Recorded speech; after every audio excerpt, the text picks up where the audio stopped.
Okay. Welcome back to Nikolai's Comic Corner, Classic Lesson Non Classic. This is episode number 3456, Doubleshot number 3350. Got 2 Star Trek trades.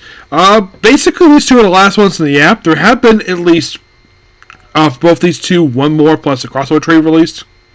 And sadly, both books have since wrapped up. Yeah, they wrapped up. Like, last year. These 2 amazing books. After a little, I think the first one after, a little over, basically over 2.5 years. And the other one, just a little over 2 years. Did they run out of stories to tell? But this book was so good. First we have is Star Trek Volume 4, Pleroma. Yes.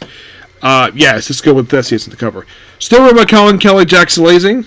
Artwork here by basically it contains issues 1924 plus the annual for Star Trek. Yes. Yeah, the very next trade basically is interesting. Yeah, Rachel Scott does the annual.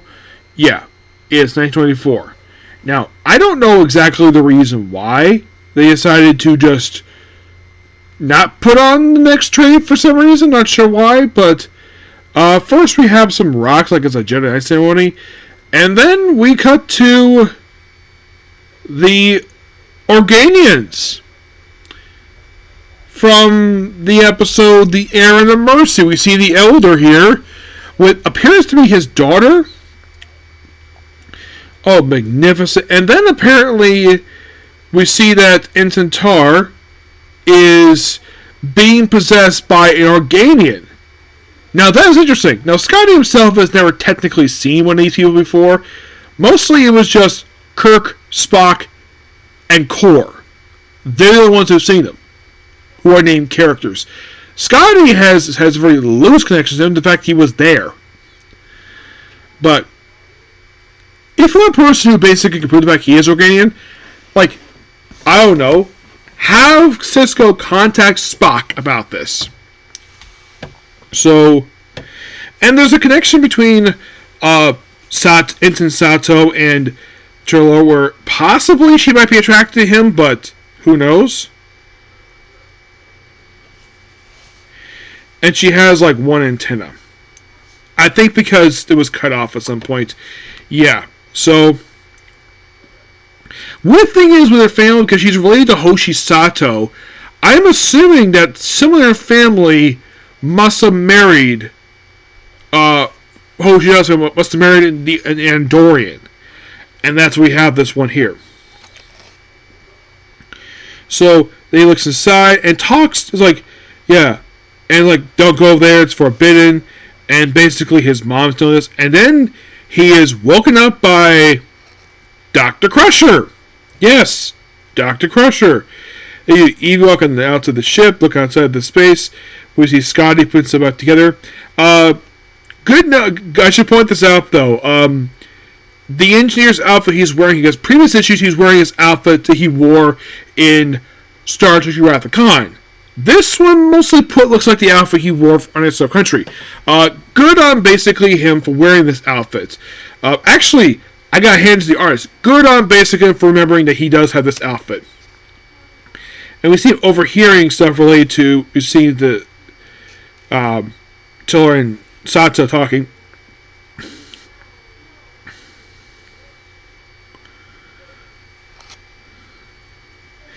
Yes, and for some reason, first one was Commander, despite the fact his rank is Captain. Yes, Scotty is Captain of Engineering. His rank is Captain. Yes. So, and then we have Sisko in the mess hall, looks like he is drinking his coffee, and then we have Tom being an awesome dad feeding his daughter food.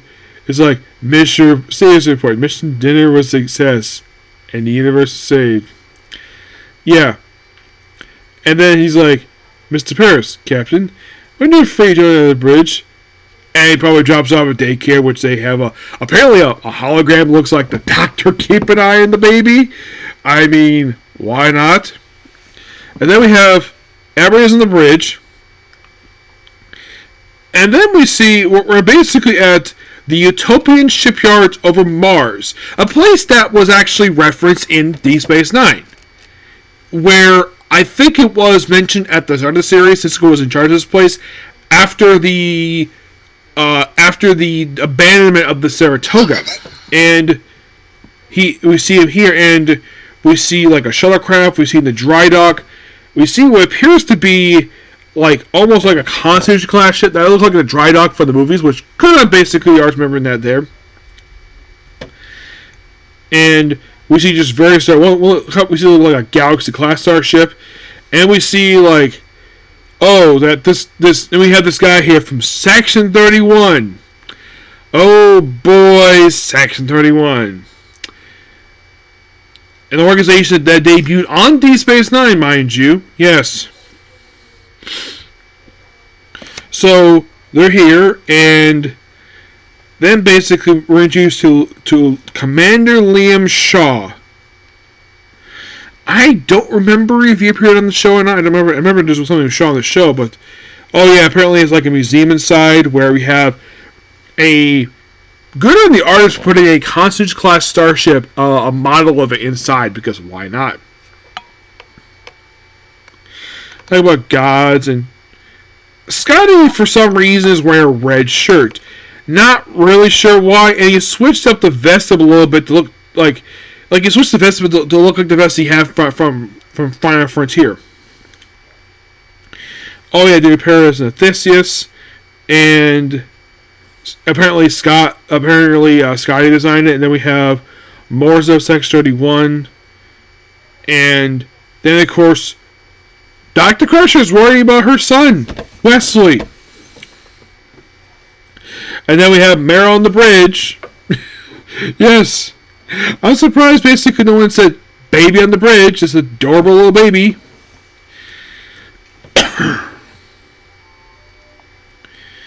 And then the prophets come in, and it's like, Cisco, time is over. Like, Temple, not done the mission. So go back. I'll be there when I'm done. And then they pierce the thing. Of course, now we have Scotty back in his Wrath of Khan outfit for engineering. After seeing various images and people on heads, people being about control, and then we see various stuff here.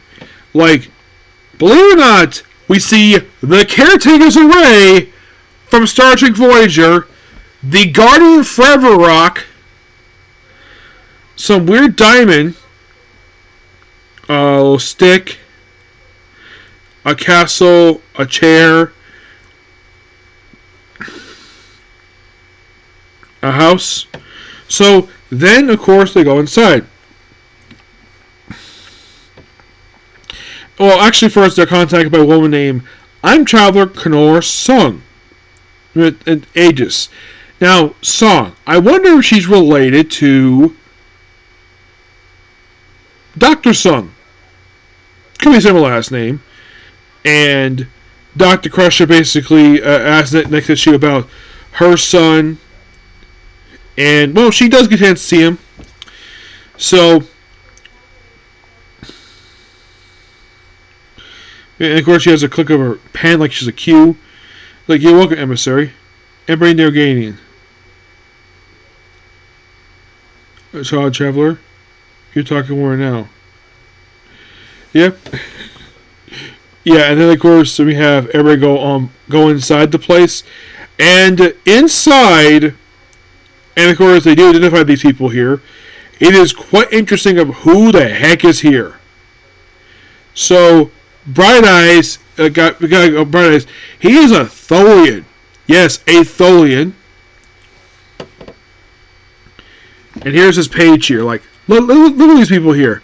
I mean, obviously that's Chalain, the guy in the blue shirt. Yeah, I remember him. He's basically identified as a Q. We see a Metron from the arena. So, okay, so who are these people? Well, the woman she's a human-sized Bozeman brain hybrid. We're not really with them. We have a Adone, The caretaker, yes, the caretaker himself is here, which is weird because he's dead. We have Metron here. Why not? Apollo, which, yes, he has a very brief interaction with Scotty, given the fact that Scotty despises this man. Why? He took his woman. That's why. Charlie Evans. Thrain. And the guy in front of her who's basically a former gangster for some reason. Not sure why. The only thing is here is interesting. Of course, Scotty's here in a dress uniform, obviously. It's like, oh yeah, and then we have, it was like, Montgomery Scott, you gotta know, I can still you got your Roman gas bag. Got your Roman gas bag. That's kind of funny. And Trelawny's like, Apollo, why do you always have an expiring one? The bald one is the captain. He's the one who will bulge in here like he belongs. No, please. I hate the good reunion. Now, that is interesting. The fact that Scott... Now, the thing is, Trelawny apparently doesn't recognize Scotty. At all. He does not. And you're probably thinking, like, Apollo, yes. Great the fact, basically, that the writers do recognize the fact that, yeah, Scotty and him do know each other. I think it's in the episode, Who Went When Gods Destroy, I think it is, where it was the famous episode where Enterprise is stopped by a giant green hand in space. And he's an alien god who basically demands to worship. Trelawny's here is interesting, given the fact he's interacted with most of the... I think he may have interacted with Scotty, remember? Like... And of course, our Crusher goes out to sea with the Traveler. And then Trelawny's eating food for some reason.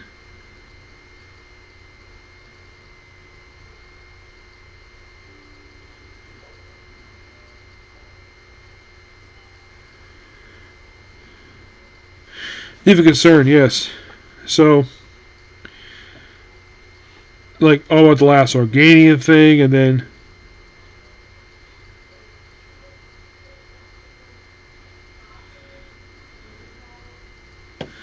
Yeah, and of course, it's got that, of course. Then you share with the guy, remember, why in the world takes contract with this guy here? I don't know. Because anytime I've seen the Guardian Forever, he's always the portal thing you see from the show, which is a very famous episode for the series.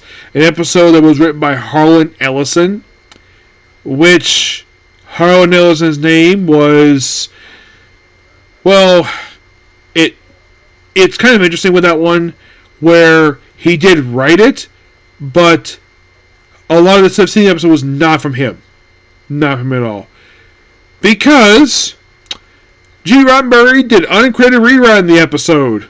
Reason? No idea. Yeah, and it's the only episode of the entire original series written by Harlan Ellison. Those know who Harlan Ellison is.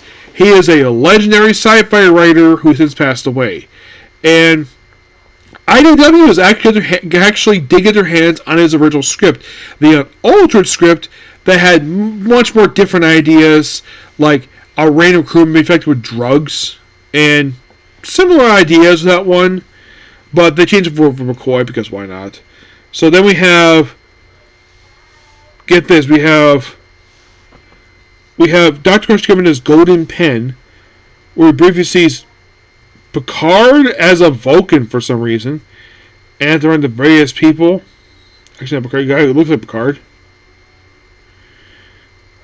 And apparently, then she finds a suite for... Then she just has a hypo spray, and then just finds the quarters of Wesley Crusher. Yep, that's why she's here. And then, of course, basically, then we have Ben's mom, Sarah, shows up.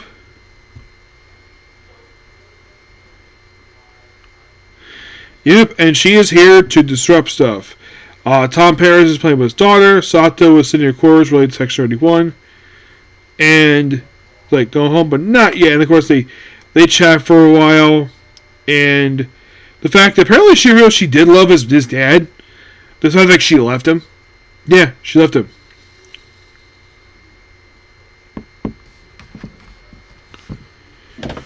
especially your complete lack of spine. Oh, and little weird fun fact. I mentioned basically talking about New Frontiers, where the girl who was Scotty's love interest in the episode, who Apollo basically apparently spent the night with, she got pregnant, and that kid became a crewman on New Frontier. No joke. Peter David just basically to break the character. Of course, I can't ask Peter David of how in the world he connected to that character, to that one, because he passed away last year, sadly. So I can't ask him that.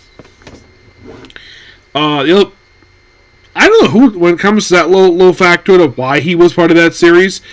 I'm guessing that maybe he was asked to include that character, but the only person I maybe could ask if I get a chance to meet them is maybe his editor, who basically edited that novel. He might know. I don't think Peter David's widow might know the reason why, but yeah. But I think in the case of this, I love the interaction with Apollo and Scotty. I think it's very serviceable, and I like the fact basically it's like, despite the fact that Apollo does not know the fact that Scotty is not as old as they think he is. Because Scotty was kept, the reason why Scotty has not aged in a long period of time, because he was kept in a transporter loop for 80 years. Found in our office, where we see, like, on display in the office, we see, like, a key card and what appears to be helmet from the Kelvin timeline Klingons. How the heck Wesley has one of these things, and we also see on the desk, we see floating appears to be a comm badge, the Enterprise E, and a tricorder. And then we see Wesley Crusher, who has gotten old. Yes, it's due to time of travel, and of course, basically we have Ben talking to his mom about this stuff here, and he's gotten old.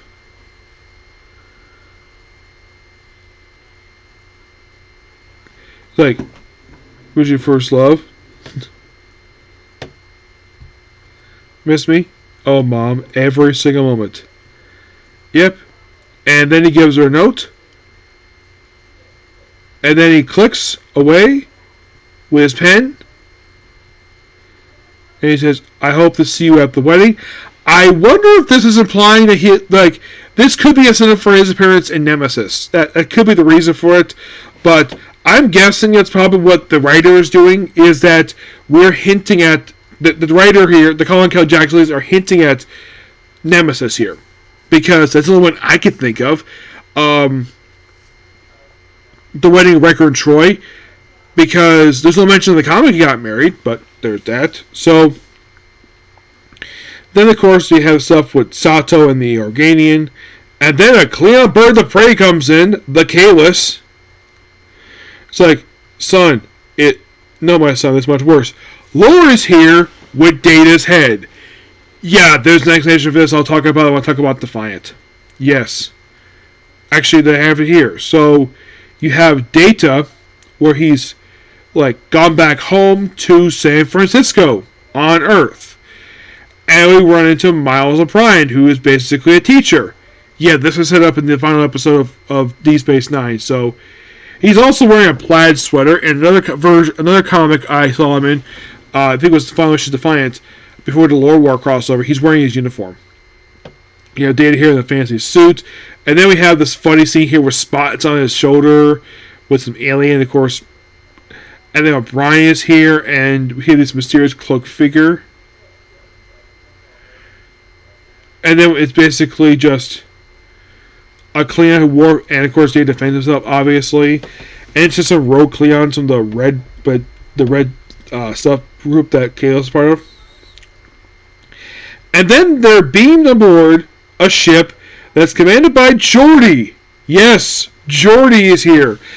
Great the fact he's included here. So, it could to this issue was an explanation of why the heck Data's head is there, for what we'll get to that. So, they catch up for a bit, and I like the fact we have Geordi, Data, and Miles catch up. This is really cool, because they did some of the Enterprise, and I'm like, seeing someone like, oh, Data has no reaction to someone. I'm sure probably Miles was like, gotta keep it together, because I'm a married man. Geordi's like, gotta keep it together, man. Okay, you're probably gonna give a damn, but I gotta say, the artist did a great job drawing this woman. Great job. Because that's a woman. Like, oh my gosh, this woman is so stunning. And she's like, stayed up. She needs to string us her. He needs to string us her. Like, 3 people up. After they chat in for a bit, it's like we trade him. And we go to the station where Data's off on his own he's here and he runs into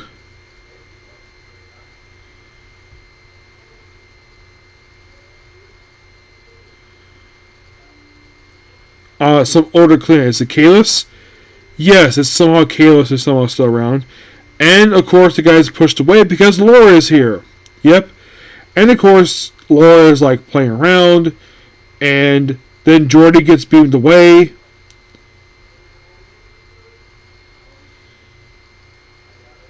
I'm not guilty because I never betrayed you, Jordy. And he beams away, and then Laura rips off Data's head. Yep. Now, you've been thinking, why the heck did Data's head get ripped off? Well, yeah, and then of course, apparently he's also got partial control of the Borg as well. Because as we did in the last episode of the show, and then we have Wilson like the Lori's here, and then of course we have, I think it's Gary Mitchell. Yes, freaking Gary Mitchell. It looks like Gary Mitchell. And he's immediately vaporized by Lore. And then we have the conflict between Lore and Cisco. Now this is interesting. Now, on screen, these two never interacted before. Never. Now, you're probably thinking, did these two ever interact with novels? Nope, never did. And it's a great, like, little battle. And of course, Sky comes through some portal. What looks like the portals and gateways. Everybody's on board except for well, of course, everyone's got like little controls, and then of course, me with the Cleon ship, which is Lore's ship, and then of course, Data's here, and of course they free him from the control of Lore. How's luck doing goodbye? Yep, and then of course, basically, everybody gets in the way. It looks like Jolene is presumably killed. Everybody's like whisked away because the place is burning at the hands of Lore. And then of course the place is destroyed. And the government's like, oh, the fence is destroyed. Not really, the fence is not destroyed here, but Lore does destroy his own spaceship for some reason. Yes, everybody's on board. Cisco's back on board. He crashes, but he's on board. So he's like, what's one thing? Captain Paris. One thing, Captain Paris to EMN. Please state the nature of the child care emergency. EMN is emergency medical nanny. Yes. He's like, my daughter's got an iron stomach for a 2-year-old, but keep her company, would you? Wait, triplets? Sure, let's go with that. Yes, triplets. And of course, got boards like projected. Of course, the whole thing like, and of course they go into like some area. Like he quotes basically Spock here is like needs outweigh needs of the few or the one. And the organic is gone. Yep. And then Cisco's like, oh, you gotta come back to the port, you come back to the temple. And then, of course, they're lost. It looks like for Lake Space. Yeah, they're in the wormhole. Overall, really good.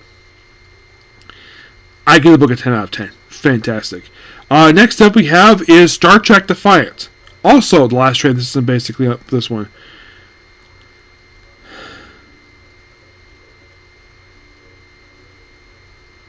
This is Star Trek Defiant Volume 4, The Stars of Home. Written by Christopher Cantwell.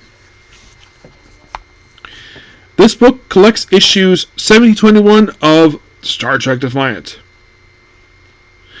Angel Uzo is in the artwork. So, yeah, Spock doesn't really play a big role in this book because basically you're on this place called Durha, and the Nakatoshi headquarters where we appears to be a guy who looks like Spock, but not him. It's like he was interrogating Leah Tal Shiar, who is Sheila's father, and because like, oh, they took the Defiant, but not really. So they're like, oh yeah, he's not the threat. Nope, this guy is. And the Praetor is saved, and then of course everybody's whisked away. Lots of killing here. It's all set in Ramos, and then we go to Starfleet Academy, where you have O'Brien giving a lecture, and then he's called a war criminal by one of his students. Yes, one of his students calls a war criminal. And he even addressed the Cardassians as Cardies. That was something he did in the show, which good on basic can't believe that. And now we cut to Sheila's father.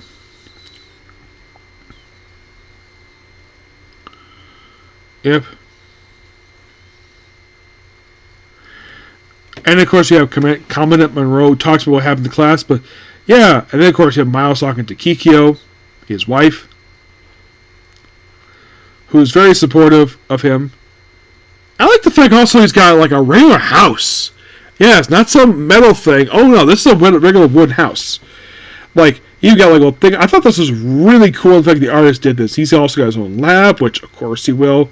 He would have. Then we have Spock. Looks like he's in a cell. So what's going on with him? Of course, we have other stuff happening in the Delta Quadrant. Yes, the Delta Quadrant. The Atara system. Yes, we see like a frozen tower.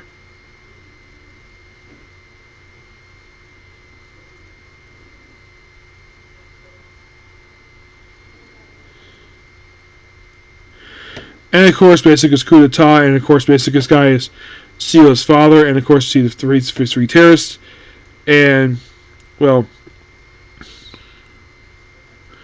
so Spock is freed from his imprisonment by Sheila. Yes.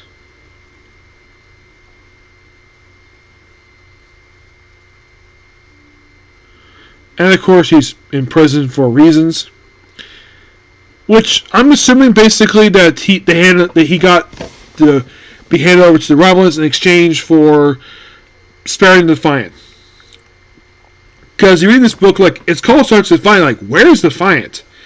Yeah, it becomes mostly like the cast of DS9 is mostly in this book, except for Cisco, who's off in the main book, and Steelers doing their own thing. Worf is here too. Worf is part of the DS9 cast as well. Then we have B'Elanna and Ro, just all with these ships. And you're probably still asking, where the heck is Defiant? And then we're in Delta Triangle in the Alpha Quadrant. And of course, he beams over and like, we have these aliens just look over the Defiant. Though he's able to get them all out. And it takes back Defiant, no problem. Yep. Well, we got Defiant back. Yep. And then, of course, Dr. Bashir is in the book now. Yep, Dr. Bashir is here. Because reasons. And we start with the Delta Quadrant here, which is interesting. Because Wolver was there. Built the Delta Quadrant. Well, he'd been there once. In Kuhu. And then we have stuff with the Praetor here. And I think this is the same Praetor who appeared in the Nemesis. Yeah. This, of course, is prior to the man's death. So, and we have this big upcoming battle. Lots of discussion here, per se. Lots of chatting.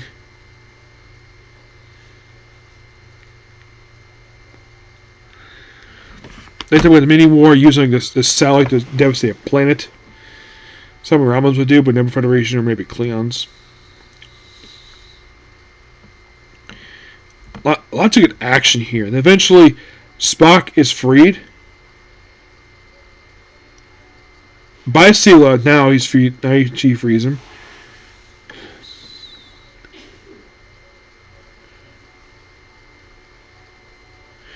The Shadow is found, and then we go a flashback to the Federation Cardassian War, the one that Miles was involved with. And how he kills some Cardassians, like too many. As many as Kira did.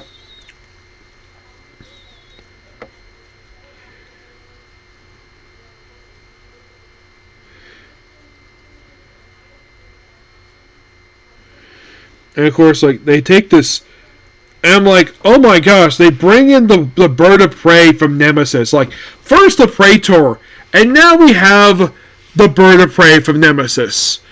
I'm like, okay, I guess because they're itching toward closer to Nemesis, because this comic is set between the time period of Voyager and Nemesis, so we're itching toward that. I guess because we gotta go on some ventures, so yeah. And then we have Sela, Spock, and the other two Romulans were captured. The others were executed by Sela's father.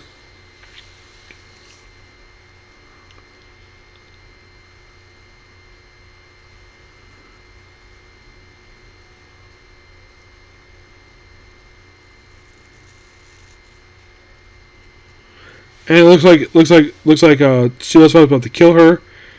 But look at that, basically use her restraint to break out. And then she proceeds to beat her father. It's like, Spock, nope.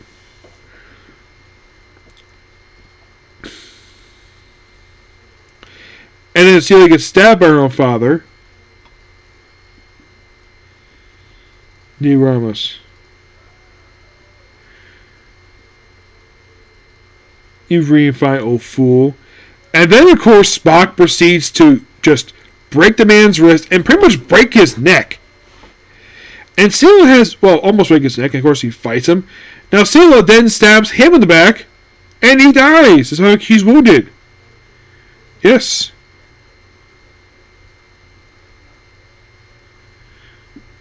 Mary Sela, we're still Master Order, bringing those loyal to your father. I'm not the rank officer of the ship. That's the work of Romans. Knowledge of the supernova. Oh, okay. Okay, now we have knowledge of supernova. So now we're... Okay, so Kate will set up not only Nemesis, but also 2009, Star Trek 2009. We're setting 2 movies here. Okay, so we have a big battle here. It's like, yeah, and of course she's wounded. She's talking over the comm. And then she says Kapla. And then we have pretty much almost like a reunion of the DS9 cast. Maya Cisco, which is interesting. Now you're probably thinking, is Carrie here? Well, we'll find out. Well, she's not here, but it seems like most of the reunion of the DS9 cast, which is quite cool. We have Spock basically going back to Romulus, talking about what he's doing. And then the book ends with Worf reuniting with his son to reclaim his honor. And that sets up the very next story arc, which will be the final story arc of the book, prior to Lore War. Yes. But really good stuff here. I enjoyed what I read here. Yeah, really good. It's a shame, basically, after the next story arc, both books, they will end with the Lore War crossover, which I have fully read. I read the something about after this, which is quite interesting. Yeah, pretty much in the case of Defiant, that is pretty much tie up a loose end that started off in the original Star Trek book. Star Trek mostly wraps up the plot, wraps up the main story with the very next story, with the whole thing with Cisco. And that leads to the Lore War. Do I think basically that leading into the last 2 movies was, like, first, the Nemesis thing was interesting because there's mention about the scene at the wedding probably of Riker and Troy. The Romulan Warbird appears here, which also appeared in Nemesis. We see the Praetor, who was later killed in Nemesis, appear here. And also the supernova.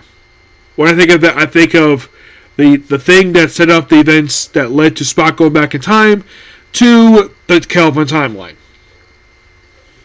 Which, kind of weird with that, because it was established in the movie that happened in 2387, while in the events of Picard, it didn't happen in Picard 2, but it happened in 2385. Why 2 years back? Don't know. But yeah, I thought I'd get a chance to get an animated time, but I'll do it tomorrow. I have much more time tomorrow. So, yeah, that's pretty much it for the video. Please be sure to like, comment, subscribe, turn notifications. I will see you all tomorrow. Yeah, I think I'll probably just go ahead and watch it. probably after this. Okay, see you. Bye.